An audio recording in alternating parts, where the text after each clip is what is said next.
بسم اللہ الرحمن الرحیم الحمد للہ وکفا والصلاة والسلام علی من لا نبی بعدہ اما بعد۔ عزیز طلبہ کرام، اللہ تعالیٰ سے امید ہے کہ آپ سب خیر و عافیت سے ہوں گے۔ جامع ترمذی کا یہ سبق نمبر 92 ہے، اور اس سبق میں ہم یہ 3 ابواب پڑھیں گے۔ باب ما جاء فی وضع الیدین علی الرکبتین فی الرکوع، رکوع میں اپنے دونوں ہاتھوں کو اپنے گھٹنوں کے اوپر رکھنا۔ باب ما جاء انہ یجافی یدیہ عن جنبیہ فی الرکوع، کہ اپنے جو دونوں ہاتھ ہیں ان کو اپنے پہلوؤں سے بالکل الگ رکھے گا رکوع کے اندر۔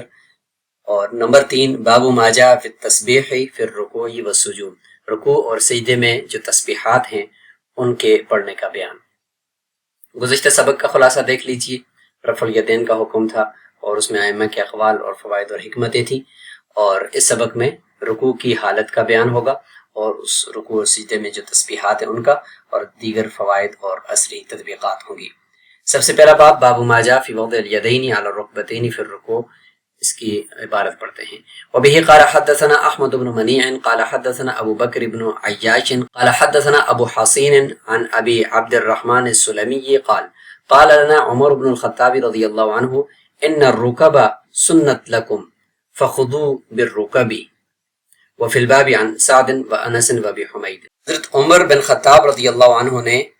ابو عبد الرحمن السلمی کو یہ فرمایا کہ جو گھٹنے ہیں رکوع کے اندر یہ آپ کے لیے سنت قرار دیے گئے ہیں، یعنی گھٹنوں کا پکڑنا یہ مسنون قرار دیا گیا ہے،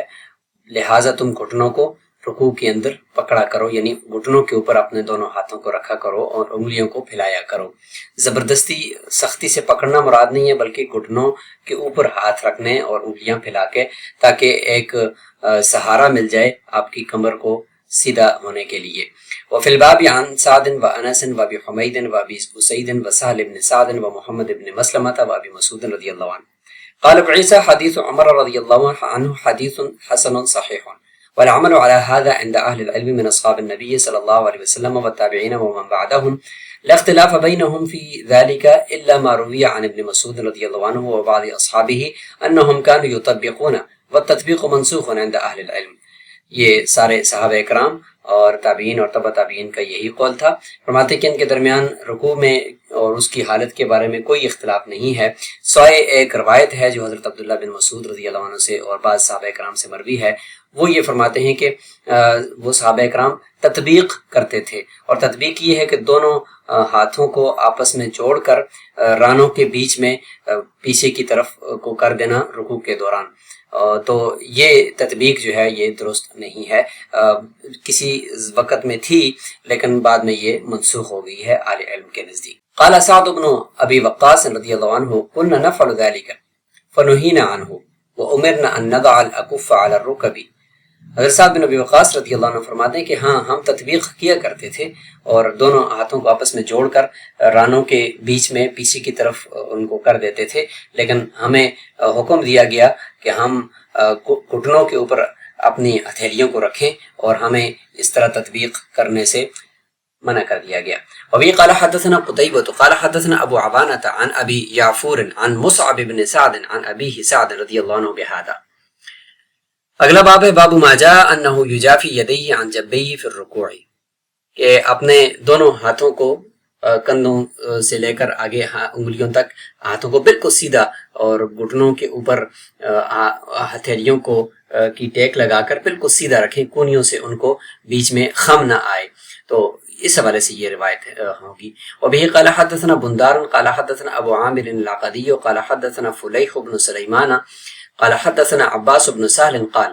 اجتمع ابو حمید وابو اسید وسهل بن سعد ومحمد بن مسلمۃ رضی اللہ عنہم، یہ سارے صحابہ کرام آپس میں جمع ہوئے، فذکروا صلاۃ رسول اللہ صلی اللہ علیہ وسلم، رسول اللہ صلی اللہ علیہ وسلم کی نماز کا ذکر ہوا۔ فقال ابو حمید، حضرت ابو حمید رضی اللہ عنہ فرمانے لگے کہ انا اعلمکم بصلاۃ رسول اللہ صلی اللہ علیہ وسلم، میں تم میں سب سے زیادہ رسول اللہ صلی اللہ علیہ وسلم کی نماز کو محفوظ رکھتا ہوں اور میں جانتا ہوں۔ ان رسول اللہ صلی اللہ علیہ وسلم رکع فوضع یدیہ علی رکبتیہ کأنہ قابض علیہما، کیونکہ بے شک رسول اللہ صلی اللہ علیہ وسلم جب رکوع فرمایا کرتے تھے تو اپنے دونوں ہاتھوں کی ہتھیلیوں کو اپنے گھٹنوں کے اوپر رکھتے تھے، جیسے کہ ان ہتھیلیوں کے ذریعے سے اور ان انگلیوں کے ذریعے سے اپنے گھٹنوں کو جیسے انہوں نے پکڑ رکھا ہو۔ ووتر یدیہ فنحاہما عن جنبیہ، یعنی جو کمان کے اندر جو ایک تانت ہوتی ہے جس کے ساتھ تیر کو پھنسا کر مارا جاتا ہے، تو اس تانت کی طرح بالکل سیدھا اپنے ہاتھوں کو رکھتے تھے، یعنی بیچ میں کہیں خم نہیں آتا تھا کونیوں کی جگہ سے، اور ان کو اپنے پہلو سے بالکل الگ رکھتے تھے۔ اور فرمایا کہ اس باب میں حضرت انس رضی اللہ عنہ کی روایت بھی موجود ہے۔ قال ابو عیسیٰ حدیث ابی حمید حدیث حسن صحیح وهو الذي اختاره اہل العلم ان یجافی الرجل یدیہ عن جنبیہ فی الرکوع والسجود۔ یجافی معنی یعنی اپنے دونوں ہاتھوں کو اپنے بغلوں سے اور اپنے پہلوؤں سے بالکل الگ رکھے۔ آگے احمد محمد شاکر اور شعیب ارناؤت کا نسخہ ہے تو اس میں کچھ الفاظ کے اضافہ ہے۔ عن ابیہ سعد بہذا کے بعد ہے وہ ابو حمید سعدی اسمہ عبد الرحمن بن سعد بن المنذر، ابو حمید السعدی رضی اللہ عنہ کا نام عبد الرحمن بن سعد بن منذر ہے۔ وہ ابو سعید السعدی اسمہ مالک بن ربیعہ، ابو اسید کا نام مالک بن ربیعہ ہے، اور ابو حسین کا نام عثمان بن عاصم الاسدی ہے، اور ابو عبد الرحمن السلمی، چونکہ سب کی کنیت ذکر ہو گئی تھی اس لیے ان سب کے ناموں کا تعین ہو رہا ہے کہ ان کا نام عبداللہ بن حبیب ہے۔ وہ ابو یعفور عبد الرحمن بن عبید بن نستاس، یہ ان کا نام ہے۔ وہ ابو یعفور العبدی، اور جو ابو یعفور العبدی ہیں ان کا نام واقد ہے۔ ویقال وقدان وهو الذي روى عن عبد الله بن ابی اوفا رضی اللہ عنہ وکلاہما من اہل الکوفہ، دونوں ابو یعفور جو ہیں یہ دونوں کوفہ سے تعلق رکھتے ہیں۔ اگلا باب بھی دیکھتے ہیں، باب ما جاء فی التسبیح فی الرکوع والسجود، رکوع اور سجدے میں جو تسبیحات ہیں ان کا بیان ہے۔ وبه قال حدثنا علي بن حجر قال اخبرنا عيسى بن يونس عن ابن ابي ذئب عن اسحاق بن يزيد الهذلي عن عون بن عبد الله بن عتبة عن ابن مسعود رضي الله عنه ان النبي صلى الله عليه وسلم قال اذا ركع احدكم فقال في ركوعه سبحان ربي العظيم 3 مرات فقد تم ركوعه وذلك ادناه، واذا سجد فقال في سجوده سبحان ربي الاعلى 3 مرات فقد تم سجوده وذلك ادناه۔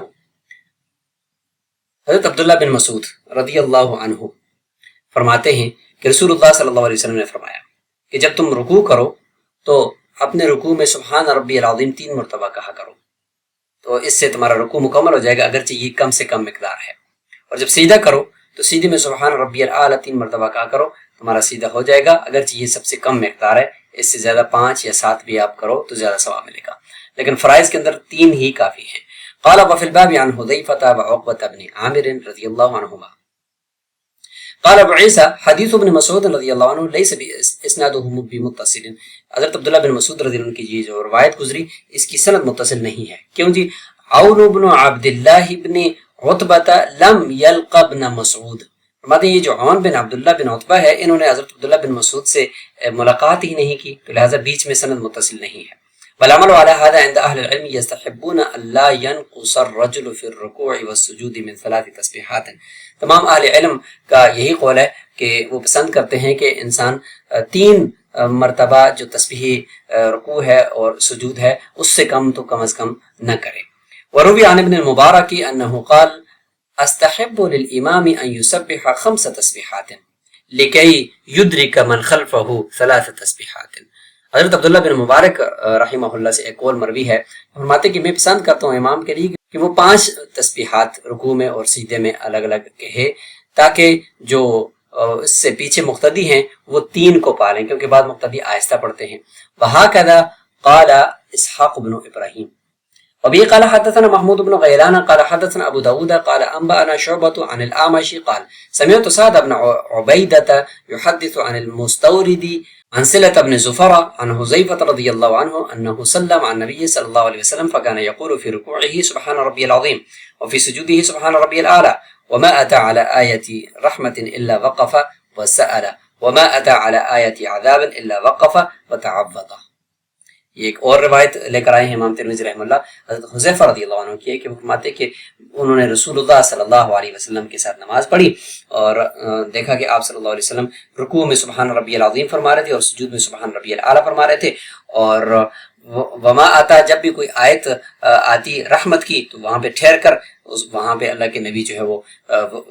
ٹھہرتے اور پھر اس کے بعد اللہ تعالیٰ سے رحمت کی دعا مانگتے، اور کوئی عذاب کی آیت آتی تو اللہ کے نبی ٹھہرتے اور اس سے پناہ مانگتے۔ امام ترمذی رحمہ اللہ فرماتے کہ ھذا حدیث حسن صحیح۔ وبه قال حدثنا محمد بن بشار قال حدثنا عبد الرحمن بن مہدی عن شعبۃ نحوہ، ایک دوسری سند ذکر کر دی اسی روایت کی، اور اسی طریقے سے احمد محمد شاکر اور شعیب ارناؤت کا جو نسخہ ہے اس میں یہ اضافہ بھی ہے عن شعبۃ نحوہ کے بعد کہ وقد روی عن حذیفہ رضی اللہ عنہ ھذا الحدیث من غیر ھذا الوجہ انه صلی باللیل مع النبی صلی اللہ علیہ وسلم فذكر الحدیث غیر ان قوله باللیل غیر مذکور فی نسخۃ الشیخ شعیب الارناؤت۔ حدیث باب کے راویوں کو مختصراً یہاں پہ ہم دیکھ لیں گے،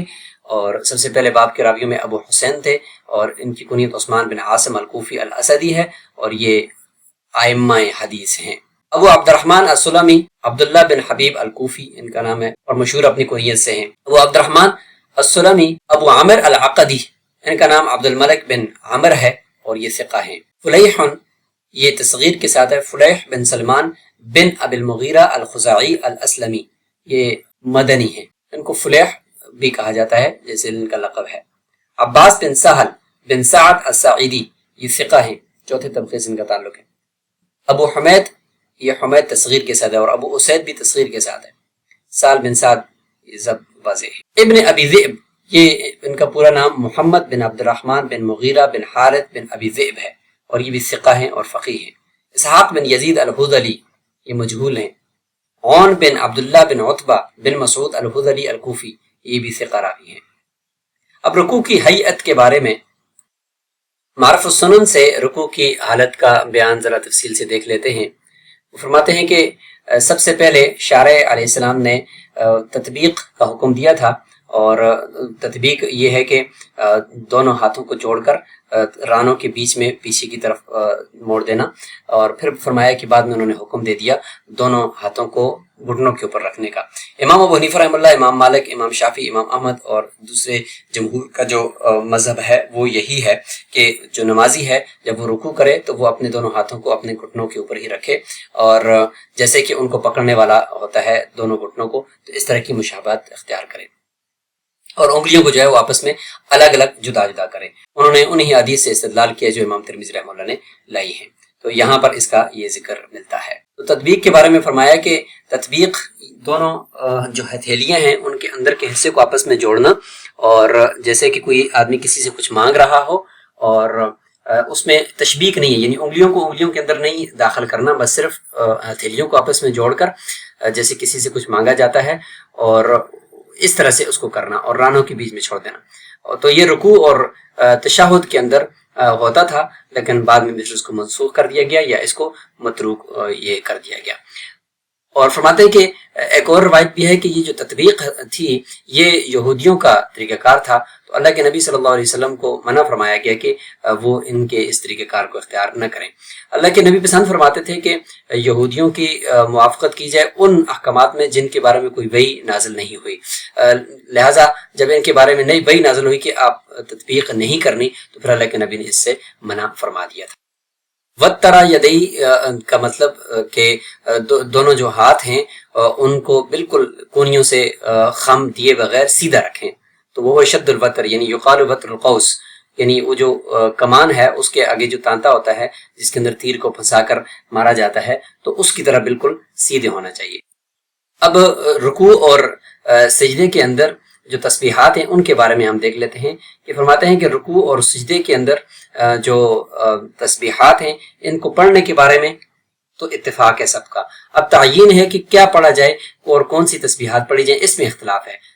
امام شافعی، امام احمد، ان کے نزدیک افضل تو یہی ہے امام کے لیے کہ وہ جو سبحان ربی العظیم اور سبحان ربی الاعلی ہے اس کو وہ پڑھے، اور اسی میں حضرت عقبہ بن عامر کی حدیث بھی ہے، حضرت ابو داؤد نے اور ابن حبان نے اور حاکم نے اس کو ذکر کیا ہے کہ بعض میں یہ بھی ہے کہ فسبح بسم ربک العظیم، یعنی یہ جو آیت نازل ہوئی ہے فسبح بسم ربک العظیم، تو سبحان ربی العظیم سے کی طرف یہ اشارہ ہے کہ رکوع میں یہ کرو، اور رسول اللہ صلی اللہ علیہ وسلم نے فرمایا کہ اجعلوها فی رکوعکم، فسبح بسم ربک العظیم جو آیت ہے اللہ کے نبی نے فرمایا کہ اس کو تم اپنے رکوع میں پڑھا کرو، اور جو منفرد ہے اس کے لیے برابر ہے، یعنی جو بھی چاہے وہ فرض پڑھ رہا ہو یا نفل پڑھ رہا ہو تو جو بھی دعا وہ چاہے تو وہ پڑھ سکتا ہے۔ سبحان ربی الاعلیٰ اگر رکوع میں پڑھ لیا اور سجدے میں اگر سبحان ربی العظیم پڑھ دیا پھر بھی جائز ہے، کوئی حرج نہیں ہے، لیکن حدیث میں مسنون جو بتایا گیا ہے وہ یہی ہے کہ سبحان ربی العظیم رکوع کے اندر پڑھا جائے۔ اور اب جو احناف کے نزدیک مشہور قول ہے وہ یہی ہے کہ تسبیحات 3 جو ہے وہ مسنون ہیں، اور مختصر تحاوی کے اندر بھی ہے استجابی سے کہ ان الصلاۃ فرض لا يجوز بدونها الصلاۃ، یعنی 3 سے کم تو جائز بھی نہیں ہے، اور صاحب منیہ نے بھی اس کو ذکر کیا ہے فرائض الصلاۃ میں۔ اب ابن حمام کے قول کو یہاں پہ صاحب معرف السنن ذکر کر رہے ہیں کہ وجوب تعدیل یعنی قوما کے اندر رکوع سے اٹھ کر جو کھڑا ہونا ہوتا ہے اور 2 سجدوں کے درمیان میں یہ جو تعدیل ارکان ہے، اس طریقے سے رکوع کو ٹھیک طریقے سے کرنا، یہ اسی طرح کا واجب ہے جس طریقے سے رکوع اور سجدے کے اندر جو تعدیل ارکان ہے جس طریقے سے یہ واجب ہے۔ اور دلیل یہ ہے کہ اطمینان کے ساتھ اور مکمل سکون کے ساتھ جو ہر رکن ہے اس کو ادا کرنا لازمی ہے۔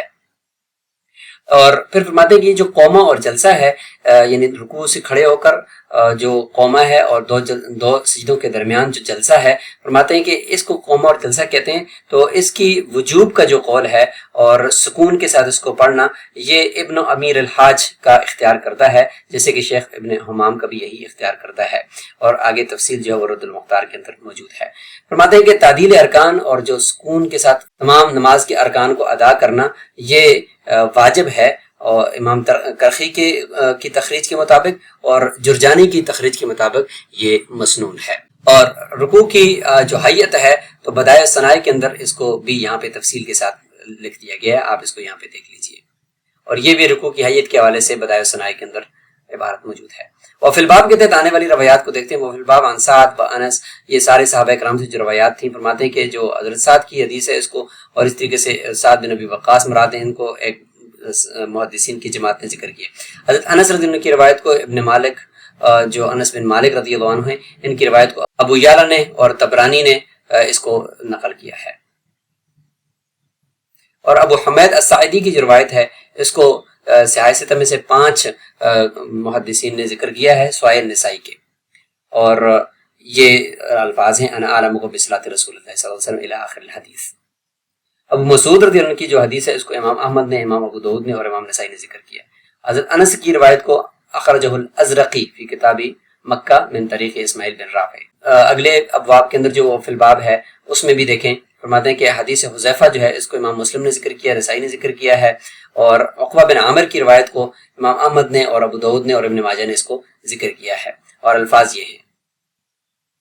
یہ کچھ فوائد ہیں، آپ ان فوائد کو اپنے پاس نوٹ فرما لیں، ان احادیث کی روشنی میں یہ فوائد لیے گئے ہیں۔ یہ اصلی تطبیق ہے کہ ہمیں اپنے روزمرہ عبادات اور نماز کے طریقوں میں صرف ثابت شدہ اور صحیح سنتوں پر عمل کرنے کی عادت ڈالنی چاہیے، اور آگے آپ یہ جو اصلی تطبیقات ہیں ان کو دیکھ لیجئے۔ یہ سوالات ہیں، ان کو اپنے پاس نوٹ فرما لیں، ان کے جوابات کمنٹ باکس میں دیں تاکہ آپ کو آج کا سبق ازور ہو جائے۔ اور یہ سبق کا خلاصہ ہے، اسی کے ساتھ ہمارا یہ سبق نمبر 92 اپنے اختتام کو پہنچا۔ السلام علیکم ورحمۃ اللہ وبرکاتہ۔